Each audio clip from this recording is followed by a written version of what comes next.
Hello, everybody. I'm Dr. A, and this is the Conscious Forum. We didn't do one last month because I was traveling in Denmark, actually, doing some work looking at how we mimic some of the things they do to create long-term health. I mean, they're much more health conscious. They ride bikes everywhere, and it was really an eye-opening trip and learned a lot of stuff that goes along with the work that I do. And certainly in here. That's why we're here today. And we're going to talk about something that's I find is really important. Um, but first, let me just kind of go over, if this is your first time, the Conscious Forum is designed around first consciousness. What is consciousness? Well, it refers to the state of being aware of your surroundings, your thoughts, and your feelings. All these things, most of our day, we're operating on automatic. We're really not conscious of much that's going on. Like, if you're driving your car, you don't pay much attention to the lines other than to make sure you stay on your side of the road. We'll be talking on the phone, hands free, and all of a sudden, boom, we're at our garage and we have to open up the door, and how do we even get there? So a lot of our time is spent in these automatic loops, and our personal mind, our ability to filter this, and our thoughts and our feelings kind of get in the way, and we miss a lot of stuff. We miss stuff, about our kids and our families. We miss stuff. I live on the ocean, and sometimes I'm so caught up in working and like getting ready for this that I'll miss how beautiful it is outside. So consciousness is really starting to build the psychological flexibility so that you can manage your life at a time when everything is chaotic. I mean, we've never been in a crazier time where everything is changing rapidly. So basically, what is a forum? Well, a forum is a place of meeting. It's actually this Zoom for us, where ideas and views on a particular issue can be exchanged. And so what I usually do in the formatting is I pick a particular subject, things that are relevant and relevant to us today in our crazy world we live in, and then I'll open it for discussion. And actually, as you listen to the first part, hopefully it'll kind of stimulate some discussion that you want to have, maybe in your own life for someone you're helping, whether you're coaching them or guiding them or a parent. And so this is open to everybody. This is really my way of giving back. And I learned so much, and I'm doing a lot of writing. I'm writing a new primer right now, and part of that is on what we're going to be talking about today. So let's go ahead and get started. How we think about ourselves matters. Interesting. And we'll dive into that. And how we think about our health matters too. So this is a kind of a dichotomy that's going on right now in our country and in the world. 74% of us are overweight or obese. That's three in every four of us. So if you're sitting in the room and you're not, the three people around you on average are. So this is a big thing, and we're going to talk about this in terms of our body image. And so I think it's really important. The psychology, the reference, how we think, what we feel about. We all have a body image. There's a way we think of ourselves. And here's the interesting thing. If we go back, like 70 years, almost 75 years ago, in the 50s, very few people were unhappy with their bodies. We kind of just went as it was. Obviously the rates of being overweight and obese were much lower, but also we didn't have the social media. We didn't have the TikTok and all these social media platforms where the influencers are there and how pretty can I be, and and using cosmetic surgery, plastic surgeries, and going on these extreme diets and all the things that can happen. But what that did is it changed, and it changed today. And today, 90% of women are discontent with themselves, with the way they look, and 70% of men. So we're talking about a huge part of our population. If this many people in our world were depressed, we would do something about it. We'd make it a major, major focus. And so today, I just want to really talk about that, because what I find is that when we don't feel good about ourselves, when we're discontent with ourselves, it creates a lot of internal stress, and a lot of the lack of conscious, the unconscious, the what we call the cognitive emotive loops. You're thinking about it and you're feeling it, and our self-image of ourselves, and all this stuff is highly stressful to us, and really not very effective for us. So how did all this happen? Well, if we feel bad about ourselves, we'll buy whatever will make us feel better. And so this has been played to the cue in marketing of all companies all over the country and all over the world. Because if we have a deficit, but buying their product makes us look better, then we're more likely to do that. And this gets every day. I mean, they're making you, here's what beauty looks like, and if you don't look quite like this, then basically you need our product to look like this. And so we've been played that. And the same thing goes, by the way, and I have to mention it in the pharmaceutical industry. In the United States, we are the only country, other than I believe one other country down under, that actually is allowed to sell sickness on TV and actually have pharmaceutical ads. So we're selling sickness, we're advertising, buy this drug, buy that drug to take care of your problem. And no other country does that. And if you look, we're 5% of the world's population. We consume 50% basically of the pharmaceuticals in the world. The same thing goes with our body images. Our body images are being told every day on multiple commercials, on multiple different levels, on multiple different social platforms that we have a deficit. And so if you use their product, that you will then get better. So after decades of exposure and reinforcement, we now have a distorted ability to even see our own bodies. And they did a survey and looked, and most people highly overestimate how big they really are and basically really don't understand even what their ability is to see their own body, to the point where people that are dealing with extreme obesity, some of them won't even, look at themselves in the shower. So we've created this shame, this guilt, this prejudice, which I'll talk about in a minute, and it serves no useful function, and it's actually quite harmful to people. And on the other side of the coin, which we'll talk about in a moment, it's also with eating disorders on the other side of being thinness. So with that, positive body images, what we need to do as individuals is appreciate and love our bodies. Our bodies are our bodies and they support us. Can we get better with them? Can we certainly work on our health? That's absolutely, and I'm going to talk about that in a moment. But it's important for us not to, look like someone else. Basically, that's not in our interest. We all have different body types, and for us to appreciate and love our bodies from the standpoint that they're amazing. What are you? I studied as a physician in my training, and the incredible nature of our body, our eye. I mean, the things we can do. No, even advanced camera can do what our eye can do. Our digestion, our lungs, our heart, our skin being able to replenish our cells. I mean, it's so amazing what we have. And we should appreciate that and we should love our bodies. And so there's a term in psychiatry, psychology called functional appreciation. So you see your body not as an object that is being constantly evaluated by others, but as yours, giving you your gifts. I mean, if you think about it, this morning I was on my Peloton, watching an instructor and just feeling into my heart rate changing and just appreciating how our body can adapt to change and how it functions and how it can help us. And it's something that we really need to functionally appreciate. We have this incredible thing called our body. It's not us, it's not our consciousness, but it's a thing that we all have. And we should appreciate it because it allows you to do a lot of stuff. Without your body, you'd be a big pile of mush just sitting there. So it's important for us not to be and not to worry what other people think about us. I think that's the first thing. It's important for you to take ownership, become the dominant force in your own life, and not be looking for others for approval of what we should look like or we shouldn't look like. And this certainly becomes important when we talk to people that are in a state where they're overweight or obese. So also getting out in nature can help. When we get out in nature, our ego thinking about, looking in the mirror and being inside about, how do we look as compared and do we have the nicest dress or the nicest figure or is our nose too big? I mean, it goes on and on and on. But it allows you to see in the big picture of things as we're out in nature that we feel compassion and connected to on a conscious level. So all these things are so important for us. And the third is embodiment activity. These are things we can do, like play sports, dance. That should say yoga, not yoga.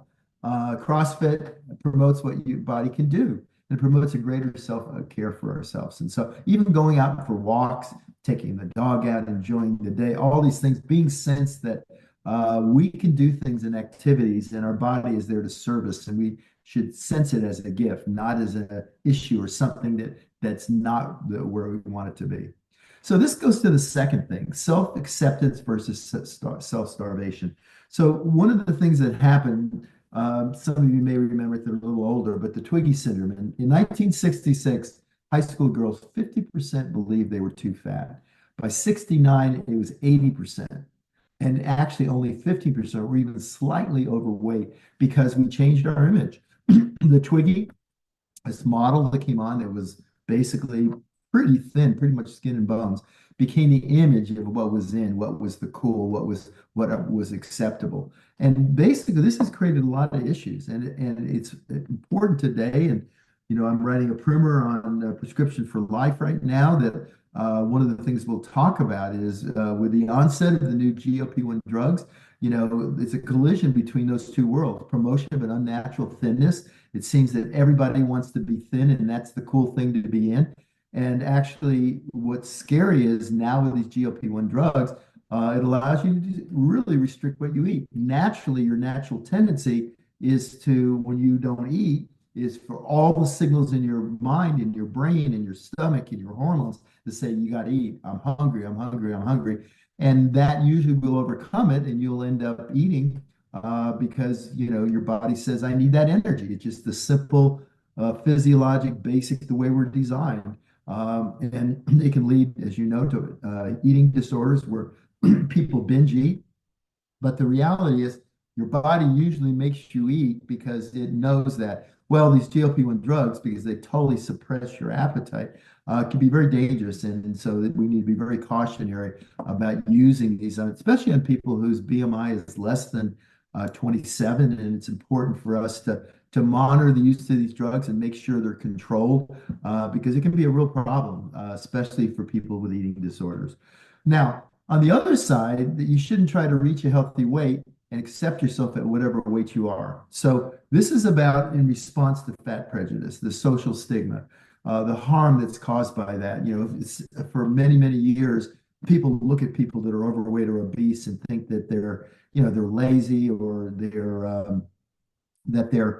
just don't have any willpower. And it just isn't true. It's really not true. And we really need to move beyond that because it can have great implications, for people that are already struggling with their weight and to be into the social stigma, basically being looked down on as a level of prejudice is not acceptable, and it's something we have to fight hard. So fat acceptance or fat pride, as it's changed and be called now, is healthy at any weight. And basically, you should be happy with your body and what we talked about in the beginning about your body image. But there's no such thing as healthy at any weight. As a society, we should stop shaming overweight people. It's imperative, as we know that the main reason why we're overweight or obese is because of our environment. It's actually, we are programmed to eat and to store energy. And we live in a society where fast food, processed food, all this food is so harmful to us. And for people, especially with genetic propensity, it is very difficult, especially if you come from a lower socioeconomic standpoint and you can't afford to eat all whole food. It's very difficult, and we're a product of our environment. So this is nothing that people are doing because they're lazy. It has nothing to do with that. But on the other hand, it's important to know being positive about our body and not being guilty about our weight is important. We don't want to shame ourselves. We don't want to guilt ourselves. But when we look at it, body positivity or looking at yourself and again, appreciating yourself, going out into nature, functional appreciation, as I talked about, doing activities, all these things to help offset that. So we have a good feeling about ourselves. But on the other hand, we should all be aware that being overweight or being obese is diminishing our health, actually to the point that it's 8 times more likely to be unwell if you're overweight or obese, even if it hasn't showed up clinically yet. And that was one of the things in with fat acceptance or fat pride was this thing that, you can be healthy with a BMI. And there were a couple of studies that came out showing that when they looked at the U-shaped curve, that people between a BMI of 25 and 30 were actually healthier. And when we look at that and then go back and look at the studies were faulty, Any BMI over 25, 25 or over, progressively puts you at higher risk for disease and for metabolic syndrome and all those things. Even if you don't have it now, within a 10-year period, you probably will have it. And obviously, if our BMI is over 30, we're at much higher risk for metabolic syndrome, and then risk of dying goes up dramatically. So it's really important to understand they're two very different things. So in summary, we need to reduce the stigma that harms people's mind. We shouldn't be looking at people that are overweight or obese as that they're somehow less or diminished. But at the same time, it's important that we need to reduce the excess weight that harms people's bodies. So hopefully that was helpful. Both forces hurt people, and we can demolish both with compassion and love. So now I'd like to open it up for questions. Any questions we have, Rachel? Let me. Yes, first up we have Cliff. Yeah. Hey, Cliff.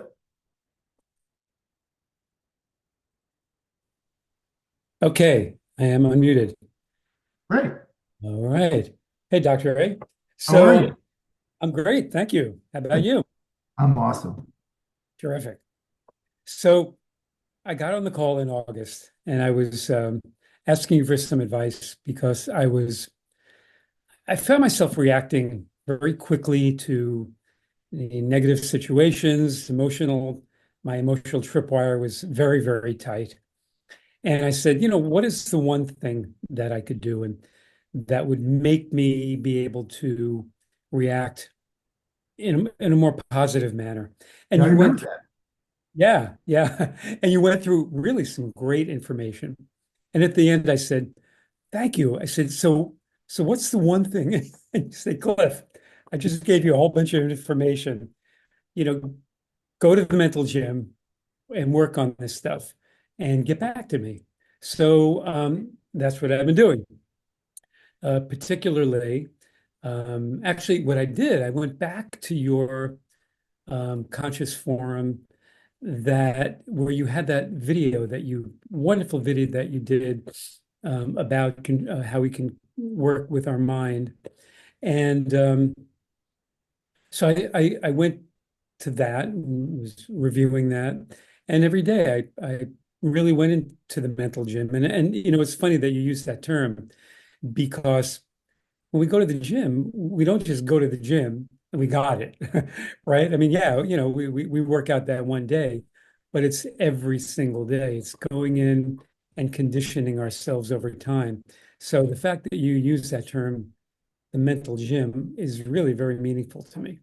Good. Anyway, That's really important. Before you go on, I just think that's so important because, if we're 30, 40, 50, 60, 70 years old, we have all those years of our personal mind being in control. And it started when we were, 3 to 5 years old to protect ourselves.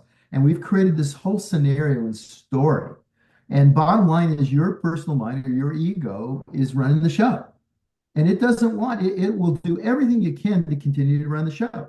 So, what I was addressing, and now what you're seeing is that you're a physician, you're intelligent, you hear the knowledge, you hear what I say, but it actually is applicable to your being. It's actually reprogramming. It's actually putting yourself in position where now you're open, you're conscious. This whole thing about conscious forum is about now being conscious that there's somebody else talking there, right? And that's your personal mind. And because you're smart, you say, "Oh, I'm smart enough." It's got this whole story, and you can understand it at a cerebral level, at a cognitive level. But until you start taking pause and separating and putting it to the side and realizing at a full conscious level, this is what's happening, then you can't really change. And your ego is going to fight tooth and nail. It doesn't want you to change. And especially, someone like yourself that's gone through all this professional training and been put on a pedestal. Your ego got all listen, I'm a physician. I know the deal. I know the drill. And so, chairman of my department, director, and that stuff, keeps you like, yeah, I know what I'm talking about. When the reality is we know so little about really what really matters. And what matters is moving us from struggling and suffering. And like you said, reacting emotionally to those things. So I didn't mean to interrupt you, but I just want to use it for our whole audience that it's natural for your ego to not want you to actually go to the gym and practice what we're talking about. So I love that. Thank you. No, you're welcome. Thank you. And so specifically, I've been using the techniques of trying to turn the negative into a positive, seeing what is there and flip that switch, which is really helpful. And that's something I can do in a moment, just remembering to do it.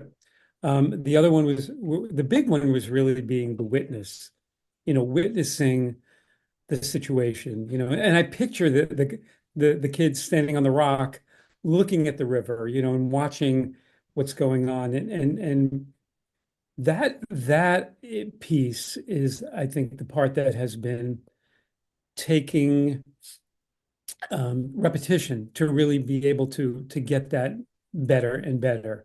But it's been really very, very helpful. I've been a meditator for probably around 50 years. No, yeah, probably around 50 years. And over the last really since COVID, I've really been upping my meditation.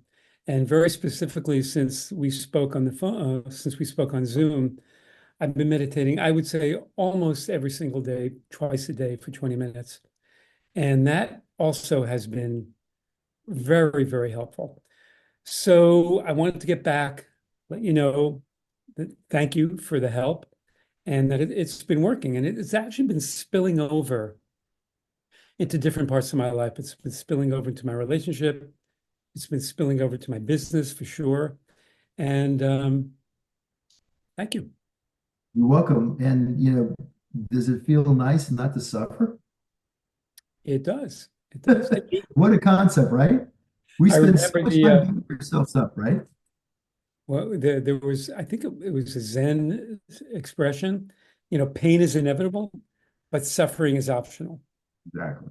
Exactly. Yeah, that's for 3,000 years of wisdom, coming from the Eastern philosophy that is so critical. And just to tie in what I talked about today, when we have a poor body image and we don't accept ourselves, getting out in nature, which is meditative in itself, is just mind blowing. To get out, I went out on the dock yesterday and all kinds of aviary, all these birds, all kinds of birds. And the dock, it's where my new house is, and the dock isn't open yet. No, there's no boats there, so the birds, it's a great area for them to hang out. And I mean, there were 100 pelicans and little sandpipers and terns sitting on the thing. And I went out and just all of a sudden, to connect with them. And some of them were more nervous because they haven't seen me out there. Some weren't, some actually were curious.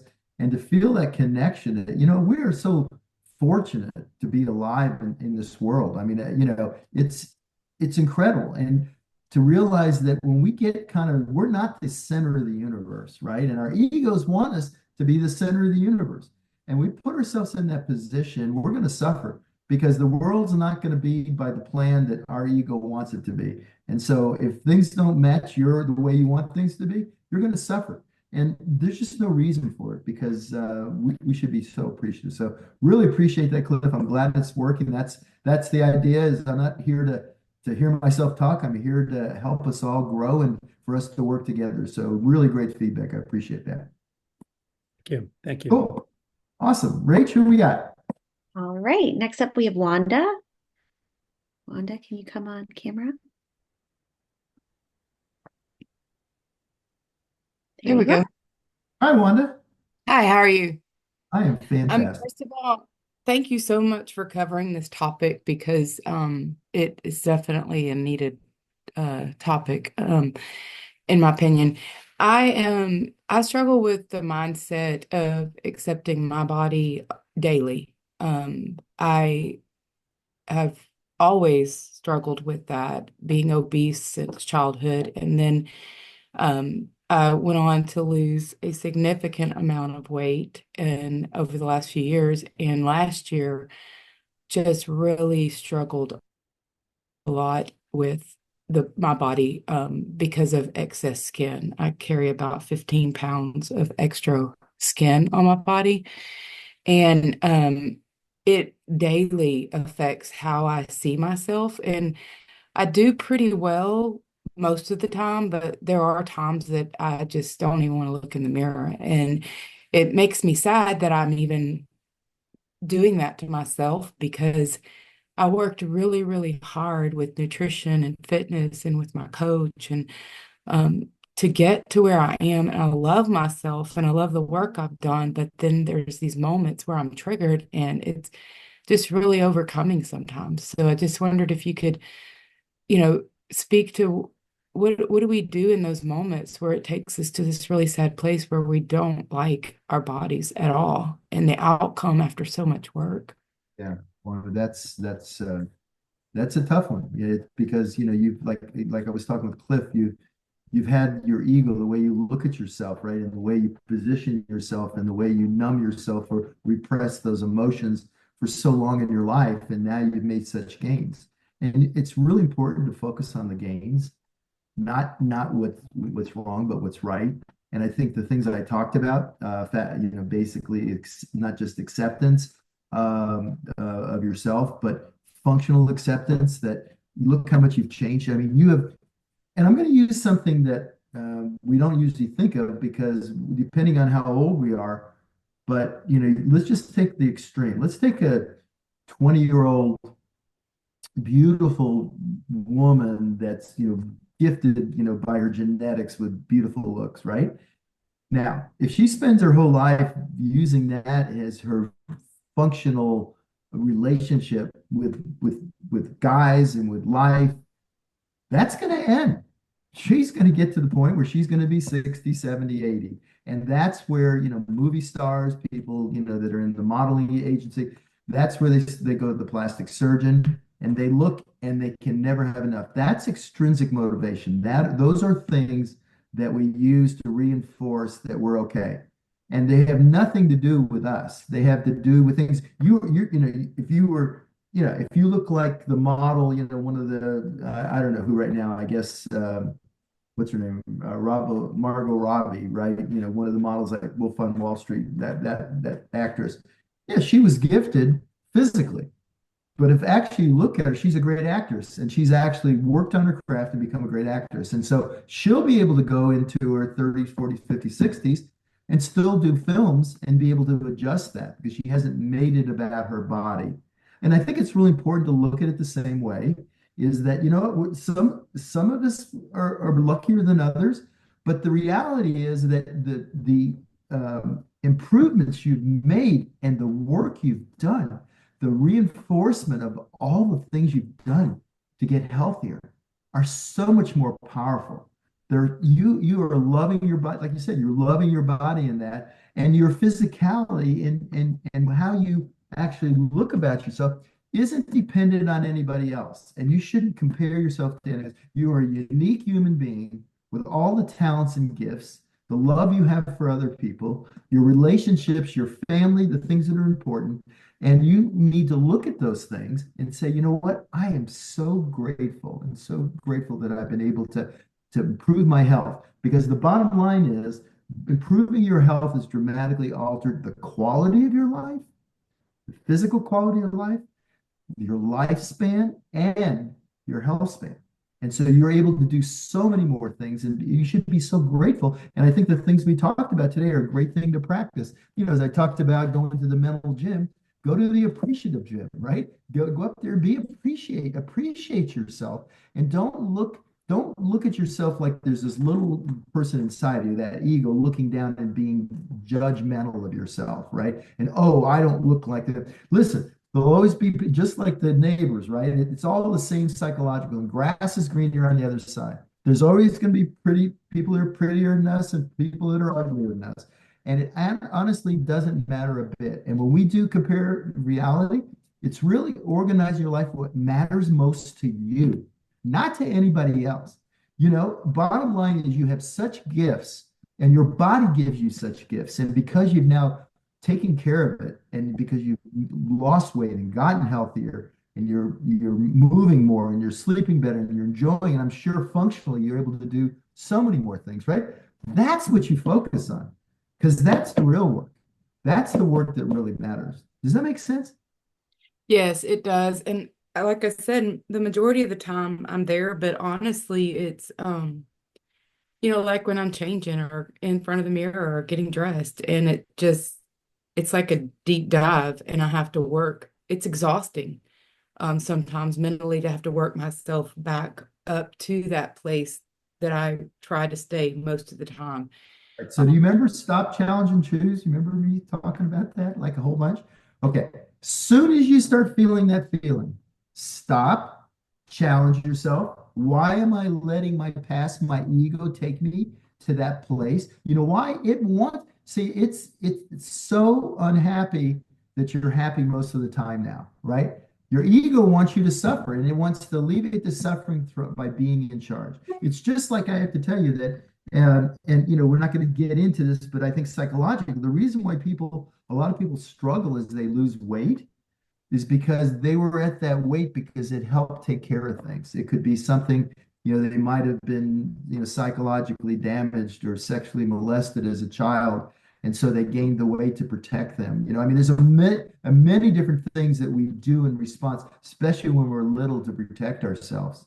And so we'll start, we're now at a point where we're getting healthy, we're in charge, and there's part of it, this feeling of hopeless or desperation as we're losing the weight and we don't understand it. It's because inside our ego and our subconscious and the stored trauma, the energy, the negative energy in there, we start worrying about, is that going to come out?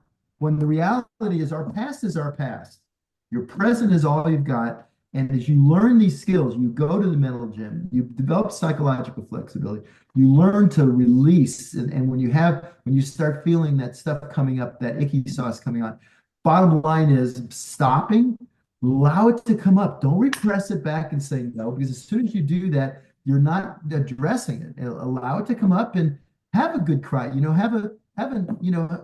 to have a 90-second cry about it. Like, oh God, I wish I looked like Margot Robbie. But you know what? I don't. And I have a damn good life.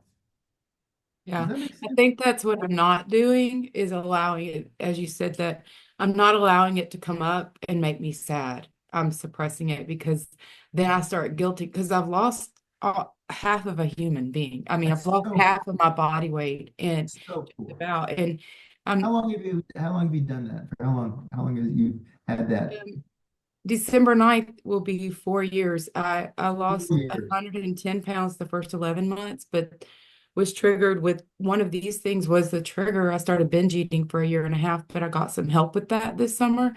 For Good. about 3 months, I leaned in and with my coach and a therapist and worked on Good. just binge eating.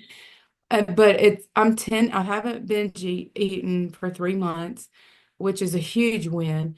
And I'm about 10 to 15 pounds from my goal weight. But it's as soon as I start getting close, I mean, these thoughts come up. Yeah, they're excuses. They're excuses because you're struggling with this new you. Now, here's what I would say to you. I want to tell you something.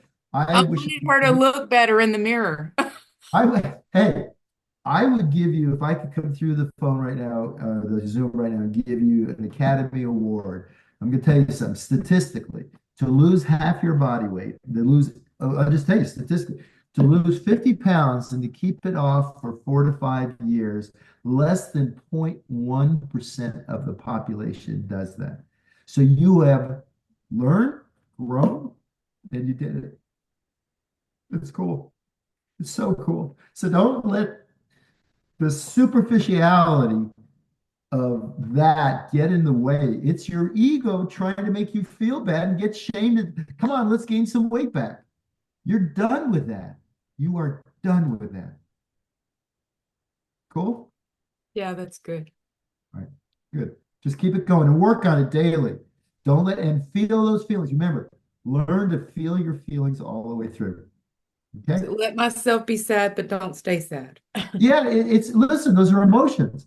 You have that reflection, and you say, okay, bottom line, listen, I lost my wife 6 years ago, okay?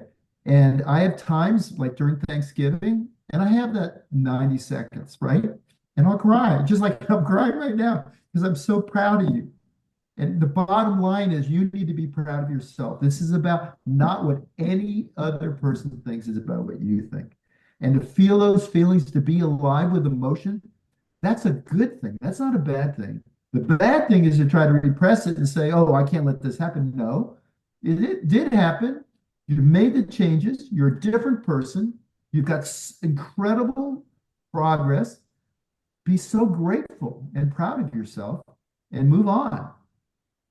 Yeah. You should see how you look. When you first got on the line and looking at you now, I can see a glow. You're incredible.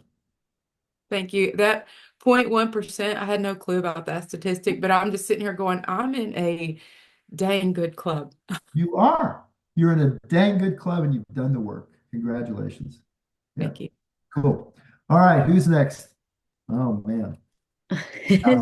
Next up, we have Andrea. Hi, Andrea. Hi, Dr. Anderson. How are you? I am fantastic.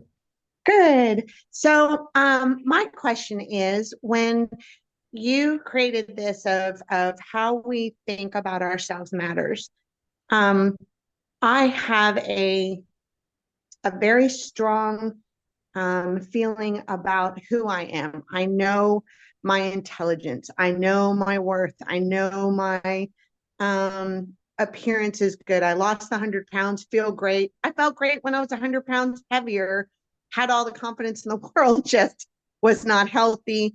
So I'm back to healthy. But so I know that. But the problem is that I don't think I actually believe it. And I don't know if that makes any sense. I think sometimes there's so much doubt and a fear of being a fraud, that I know those things, but sometimes it's hard to believe in yourself and actually do what I need to do. I don't know if that makes any sense whatsoever. Well, let's talk about belief because I believe is a really misunderstood thing. To make yourself believe something that's not true is a lie. That's why I'm not into self-affirmations at all. Now, when I talk about body positivity and being grateful for your body, I'm not saying, hey, I'm a supermodel or I could go on, or for me, I could go on Broadway or whatever. That's not what I'm saying. Oh, what I am saying though is this, is that your body is pretty amazing thing. If you lost 100 pounds, you've done a pretty amazing thing and you've dramatically helped your health. So I want to talk about the difference between your body image and your health, right? You've dramatically altered your health. And you factually, if you're down 100 pounds and you look at those numbers, you're down 100 pounds. That's not a made up affirmation. That's a fact. Right? And so in that you have done, just like we were talking about with Wanda, you have dramatically lowered your risk of disease. You put yourself in a really good position, but you have work to do still, right? And so what happens is our mind plays this funny games with us, like, oh, am I a fraud? Well, what does that mean? Are you a fraud? No, you're someone that if you look at your desired outcome, which is to be completely healthy, and where you were before, you're on the path. You're not there yet, but you're on the path. That's all that matters. Your mind, your ego is playing games with you because there's an advantage. I want to be really clear on this because most people that have gotten themselves in a position where they have a high BMI is because it somehow is still serving them. It's still serving them somehow. And it's very common. Just the same thing with the GLP-1 drugs, by the way. People start losing weight because they've just totally suppressed their desire for their appetite in their brain. I mean, if you think about it, I'm writing this primer right now called Prescription for Life. And in it, looking at the dichotomy, we're a human being in the middle. Over here, we have the food industry that's feeding us caca, complete crap, and Right. taking the addiction centers, the nucleus accumbens in our brain, and stimulating it, overstimulating it with all these foods that basically don't allow GLP to be released naturally from your gut. That actually many of the ingredients I'm finding as I study this are actually suppressing the release of GLP. So we're not actually sensing full, and most processed food is digested proximally, and it never gets to where your receptors are in your lower part of your intestines. And so there's never an off switch. You never get the off switch. And they're designed to stimulate, like in ice cream, the emulsified carrageen. basically it now inhibits GLP release. And they specifically added it. They said it's an emulsifier, but you don't get signaled that you're full. And that's why you're getting that instant pleasure of eating that Haagen-Dazs in the thing, but it's not shut off. So we have the food industry conspiring against us, creating an underlying environment. And unless we become aware of that, and basically, so that's one part. The second part is in your mind. It's in, most people that have been weight since they were children, they did that for a reason. There was a reason they have. Now it's getting worse because of McDonald's and all these companies on TV soliciting, Fruit Loops to kids. And I mean, it's got to stop. It's got to stop. But until it stops, what I'm about is helping you become the dominant force in your life and putting you in position where you start to understand the underlying structure is not supporting me getting healthy. So I need to get the heck out of that structure. I need to change my pantry. I mean, I know just over Thanksgiving, my daughter's 23. She's slender. She's never had a weight issue. And they bring in stuff. They go to the store. They want to be nice to dad and Thanksgiving dinner, and they bring in this stuff that I just don't have in my house. Because if it's here, and if I'm, like right now, I'm writing like 18 hours a day, and I get tired. If it's there, I think maybe I'll just have, and I am a healthy person. I at a healthy weight. I am active. I sleep well. I heli ski, but I'm a human being, and that stuff is tempting. And so one of the things is getting it the hell out of our houses, right? And these are all things we can do. It's not willpower. Willpower is bought at the grocery store. I'm just using it as an example, but you're not a fraud. You've lost 100 pounds. That's a fact. You're on a journey. I need to know, just like talking to Cliff and talking to Wanda, we have this voice in our head that shames us and guilts us and tries to say we're not worthy. And honestly, it's a bunch of caca. And I can say that because I'm a doctor, right? Does that make sense? It does. Thank you so much. So the creative process. So the creative process, Andrea, is one about where you want to go. What is your desired outcome? And everything leading from that to the today, you just say no to the things that aren't taking you where you want to go. Because the things you value most, and one of them should be our health. Because our health, without your health, you don't, and I have friends, one that was a really good looking dear friend of mine, and he died of pancreatic cancer. And I remember when he was dying, he said, the person that said, when you got your health, you got everything, really nutted it. And I remember that because he lost his life. And being here to be able to, and appreciative that we are here, and appreciate that we want to take good care of our body, and that we don't want to beat ourselves up in the psychology of people that are overweight or obese, and the fat prejudice that permeates, when the time when you got the Twiggies of the world, and there's such a dichotomy about what's right. It's not what anybody else thinks that matters. It's Right. What are you doing? Where do you want to go? And become the dominant force in your own life. And the dominant force in your own life is not your ego. Your ego is a defense mechanism to try to keep the world like Pollyanna, like it was, when we watched Snow White as a kid, right? And, the birds taking her dress and everything. That's not reality.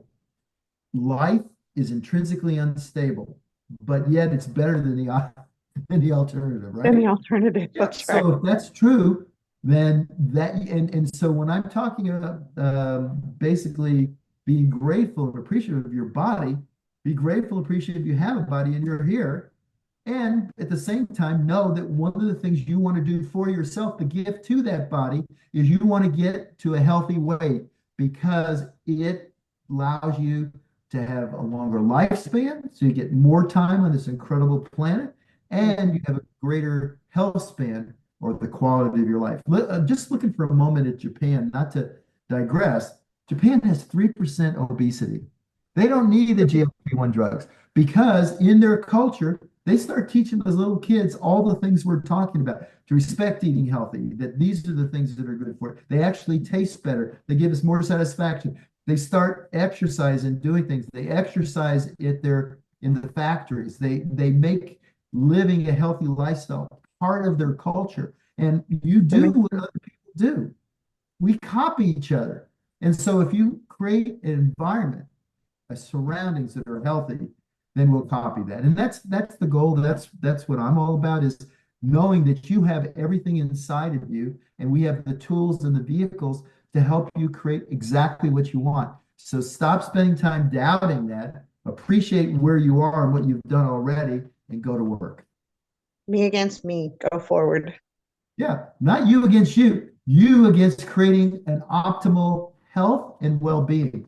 And well-being is in here, right? Got you. What Cliff's working on. And the Cliff is very successful in his position, and he doesn't need to lose weight, but he was struggling because it's your ego that wants you to have the world be a certain way. And so as a result of that, we struggle. And what I'm saying is it's under your complete control, but it takes going to the gym daily. It requires you to stop, challenge, and choose, and not. I can't wiggle I can't wiggle you can't wiggle your nose. I can't give a wand and bequeath that to you. But what I said, every day you work on it, every day you'll get a little better at it, and it'll become your dominant way. And then you can organize your life around what matters most to you. The things we value the most require the least amount of motivation. Think about that. So find what you value most. One of them hopefully is your health, and get on with it. Awesome. Thank All you. right? You're welcome. All right. Cool. All right. Who else we got? All right, next up we have Giuseppe. There you are. Hello, Dr. Giuseppe, good Italiano. Yes. Thank you so much for taking my questions. And I lost 65 pounds on Optavia and have kept it off for 5 years. So that's been You're a in that game club changer. too. You're in that club too. Yeah. And by the way, let Yeah, me just comment, because it's not by coincidence. Okay, the National Weight Control Registry, when I started this 23 years ago, the National Weight Control Registry is one of the only places I saw that actually had people that were successful long term, right? Most people that have been on a diet are actually heavier than before they went on a diet, and most people gain their weight back, including, by the way, if you come off these weight loss drugs. So they are not the answer. They are a tool. And that's what the primer is about, that they're a tool to help us. But you better use them as a tool and not as an end all, because it's not going to work. You're going to plateau and end up being on the drugs for the rest of life. So what you've done is you've taken the ingredients of the habits of health and the things that we do, providing a healthy underlying structure, having a coach, having a community of like-minded people, and having a guide through the habits of, which includes not just what you eat, but how you move, how you handle stress, how you sleep, how your surroundings, your mind, and puts those all together. That is the formula for success. So I didn't want to interrupt you. I just wanted to emphasize that it's not by coincidence. We have two of those people that the National Weight Control Registry are only 0.1% of the population on the call today.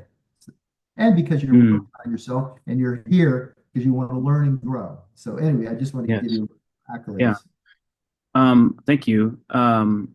It's a battle. How can I determine if I have a body image disorder, and what strategies can I use to avoid addictive behaviors and prevent slipping into a depressive state while striving for a specific body image?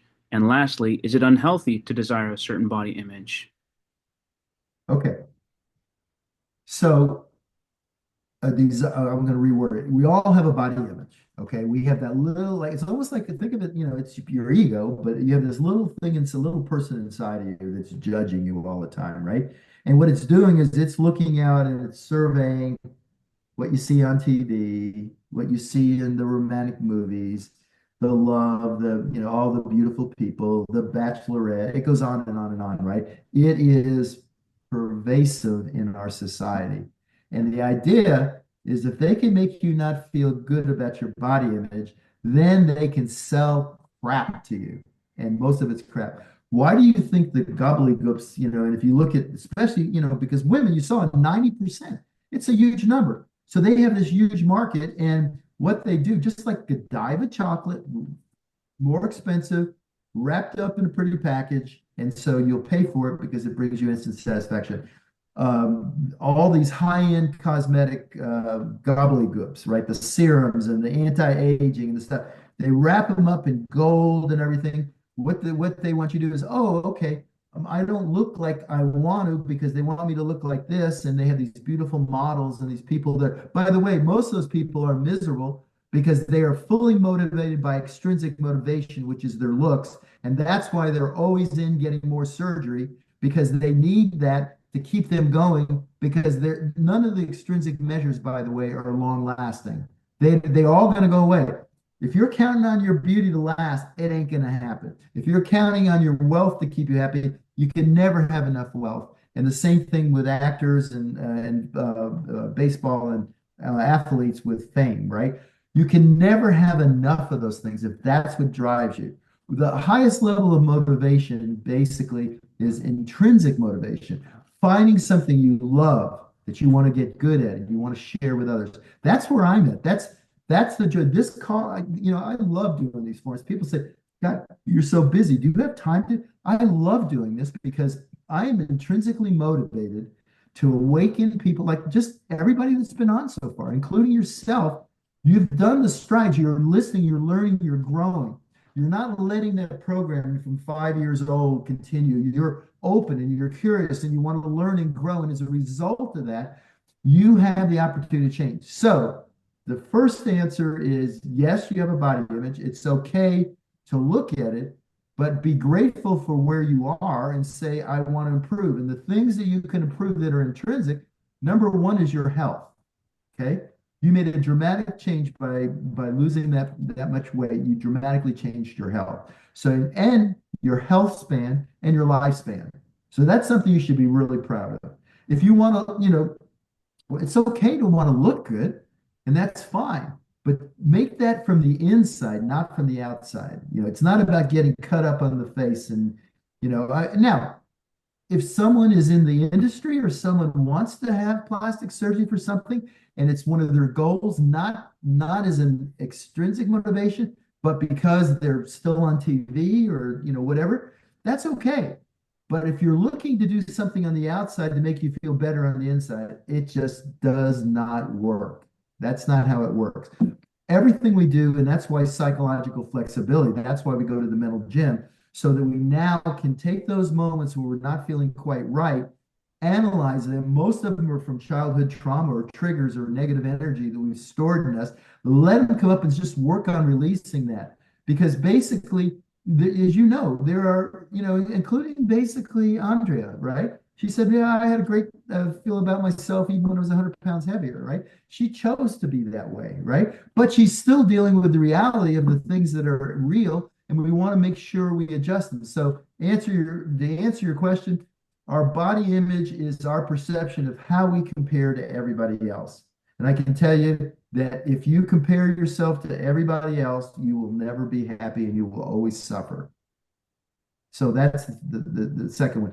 The third one is reaching a healthy weight, getting yourself aesthetically pleasing more by, lifting or weight resistance training or running or eating healthier or adding more antioxidants into your diet, making sure you're avoiding, things that are bad for us, obviously smoking and even alcohol now, alcohol is not a good thing. We used to try to quasi say, red wine and, in one of my earlier books because of the French paradox, but we're learning as a whole, there might be some phenolic compounds in that are good for us, but as a whole, you can get those things through eating grapes or eating phenolic compounds or green colored vegetables versus drinking alcohol. But the bottom line is everything is a trade-off, and we have to decide what's most important to us. Like I can tell you, for me personally, I'm not into cold plunging, and I was in Denmark, and those people get in that crazy 40-degree water, and theoretically, yeah, I think it's a way to stress the heck out of yourself.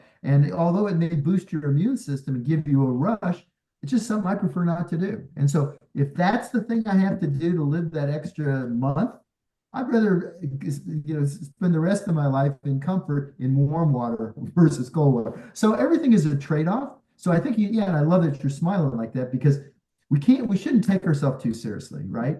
But what we should do is understand the things that are most important to us, and then make sure we're not allowing other people to dictate and organize our life.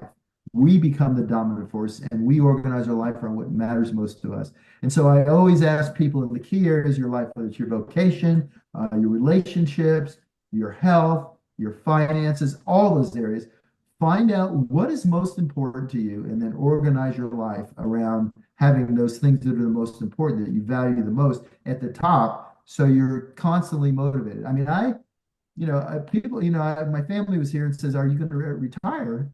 And I said, "Retire? Are you kidding me? I wouldn't trade my life for anybody else because I've organized my life around what matters most. And what matters most to me is my family, staying healthy, being active, enjoying the nature, and helping other people really realize that they've let this thing inside of them called their basically ego, their personal mind, get in the way, including what we talked about the theme today about body image, right?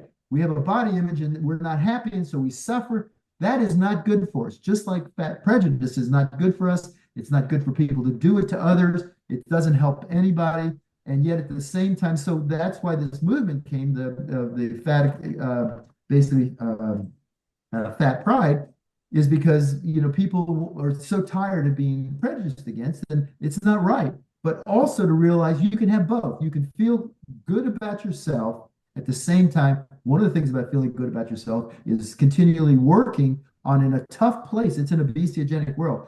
I'm not saying any of this is easy, but it's worth it because just like you got how proud basically the people that have been on this call today, how proud they are of what they've done. And you've done that, and it brings fulfillment to you. And that's the essence of life. I really believe we're put here to evolve our soul. So we're basically connecting with our soul, and we're part of a community of humans helping each other. People that don't help each other, that make it all about themselves and don't reach out and help others, they're missing one of the most important pieces of being alive. That's good. I just want to say thank you overall. I really appreciated the identity book. I read that towards the beginning of my journey. I think that was a good foundation, honestly, when pursuing the whole process. So anybody who hasn't read the identity book, definitely pick it up and Appreciate that. check that out. Thank you. Yeah. Thanks, Giuseppe. I really appreciate it. Great talking to you. And you got this. You got this. Okay. All right. We're about out of time, Rach, but I can take one more question if somebody really, really wants to ask a question. Okay, we do have Allison. Yeah, Allison, let's talk to Allison.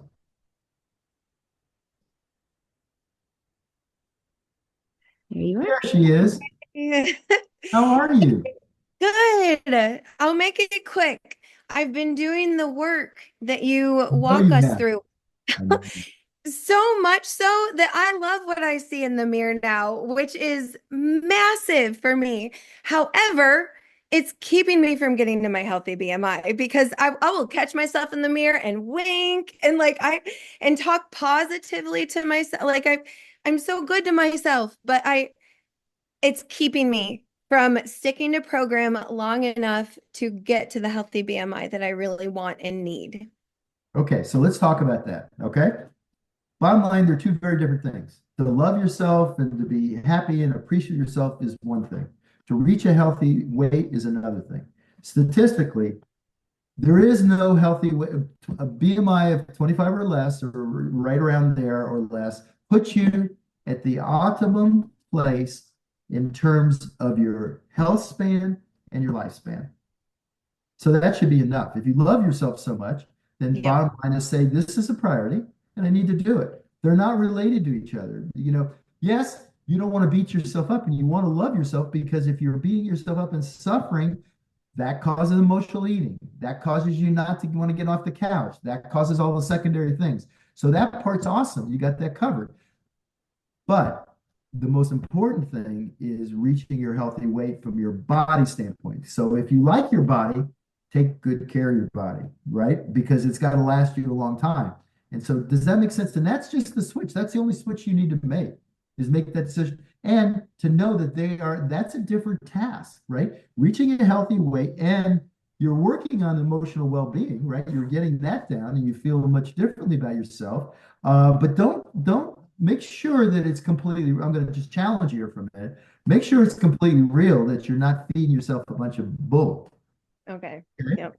Because you can say, it's kind of like in the Saturday Night Live skit, I'm good enough, I'm worthy. I forgot the name of it, but it was a skit. Yeah, that's BS. That's actually telling yourself something that isn't true, and that will come back and bite you in the butt. Okay. All right? Does that make sense? It does. All right. So let's go do this. Okay. All right. All right. Thanks, Thank Allie. you. Good seeing you. Okay, everybody. Well, it's right at 1 o'clock. It's time for us to stop. Thank you guys so much. Hopefully, if you like this, you'll the whole idea here to get everybody to come on this. This is a free forum that we do once a month. And I mean, think about how it's helped you. It can help so many of the people you care about. So let's make sure we really build this out and get a whole bunch of people. We want to create a community of people that are interacting together, because it's important for me to get your feedback, whether it's positive or negative, so I can help adjust, because I don't want to say or do anything that doesn't work. That just doesn't make any sense. So thank you guys for your contributions. I'm really excited about the future together. Let's go change the world. See you guys. Bye.